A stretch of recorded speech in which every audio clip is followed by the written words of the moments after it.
बहुत पुरानी बात है। चंदन नगर में एक राजा राज करता था। वह बड़ा ही पराक्रमी और शक्तिशाली था। उसका राज्य भी धन धान्य से परिपूर्ण था। राजा की ख्याति दूर दूर तक फैली हुई थी।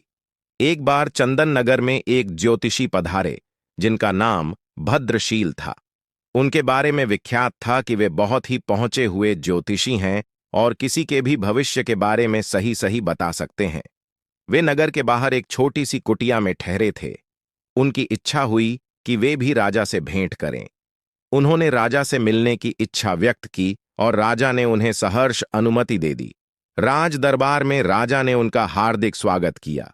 चलते समय राजा ने ज्योतिषी को कुछ हीरे जवाहरात देकर विदा करना चाहा, परंतु ज्योतिषी ने यह कहकर मना कर दिया कि वे सिर्फ अपने भाग्य का खाते हैं। राजा की दी हुई दौलत से वे अमीर नहीं बन सकते। राजा ने पूछा, इससे क्या तात्पर्य है आपका गुरुदेव? कोई भी व्यक्ति अपनी किस्मत और मेहनत से गरीब या अमीर होता है। यदि राजा भी किसी को अमीर बनाना चाहे तो नहीं बना सकता। राजा की दौलत भी उसके हाथ से निकल जाएगी। यह सुनकर राजा को क्रोध आ गया। गुरुदेव, आप किसी का हाथ देखकर यह बताइए कि उसकी किस्मत में अमीर बनना लिखा है या गरीब। मैं उसे उलटकर दिखा दूंगा। राजा ने बोला, ठीक है, आप स्वयं आजमाइए, मुझे आज्ञा दीजिए। ज्योतिषी भद्रशील ने कहा और वहां से चले गए। राजा ने अगले दिन एक सजा धजा नौजवान ज्योतिषी के सामने हाजिर किया। ज्योतिषी भद्रशील ने ध्यान से उस व्यक्ति का माथा देखा, फिर हाथ देखकर कहा, यह व्यक्ति गरीबी में जन्मा है और जिंदगी भर गरीब ही रहेगा। इसे खेतों और कुटिया के बीच रहने की आदत है और वहीं रहेगा। राजा यह सुनकर हैरत में पड़ गया। वह बोला, गुरुदेव, आप ठीक कहते हैं। यह युवक राजसी कपड़े पहनकर महल में आया है, लेकिन वास्तव में यह एक गरीब माली है। परंतु गुरुदेव, 1 वर्ष के भीतर मैं इसे अमीर बना दूंगा।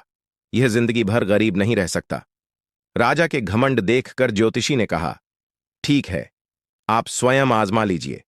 और ज्योतिषी भद्रशील वहां से चले गए। राजा ने माली को बुलाकर एक पत्र और यात्रा के लिए कुछ धन दिया। फिर कहा, यह पत्र लेकर बालीपुर जाओ, जो 100 कोस दूर है, और मेरे परम मित्र भानु प्रताप को दे आओ। यह सुनकर माली का चेहरा लटक गया।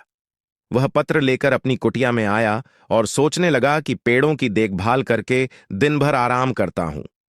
अब इतनी गर्मी में इतनी दूर जाना पड़ेगा, लेकिन राजा की आज्ञा थी, इसलिए वह सुबह तड़के ही निकल पड़ा। 2 गांव पार करते करते वह बहुत थक चुका था और धूप चढ़ने लगी थी। उसे भूख और प्यास भी लगने लगी। उसने गांव के बाजार से भोजन लिया और एक पेड़ के नीचे खाने बैठ गया।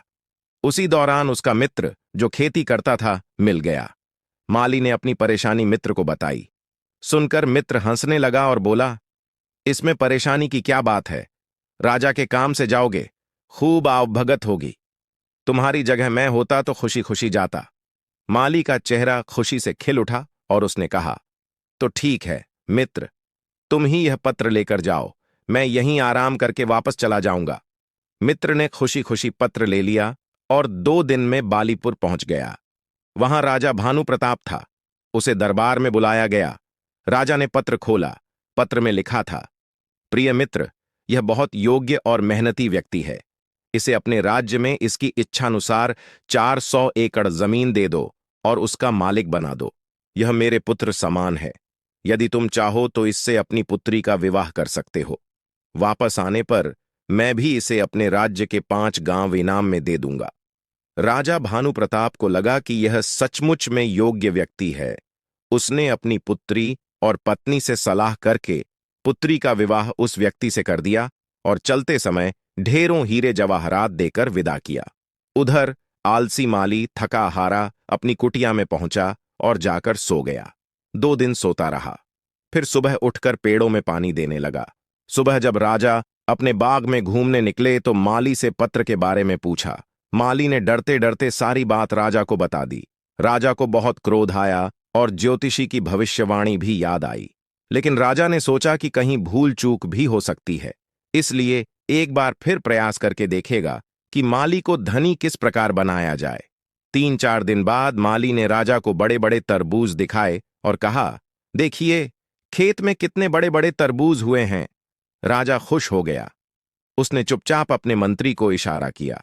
मंत्री एक बड़ा तरबूज लेकर अंदर गया और उसे अंदर से खोखलाकर हीरे जवाहरात भरवाकर उसे बाहर से वैसा ही चिपकाकर ले आया। राजा ने माली से कहा, हम आज तुमसे बहुत खुश हुए हैं, तुम्हें इनाम में यह तरबूज देते हैं। माली का चेहरा फिर लटक गया।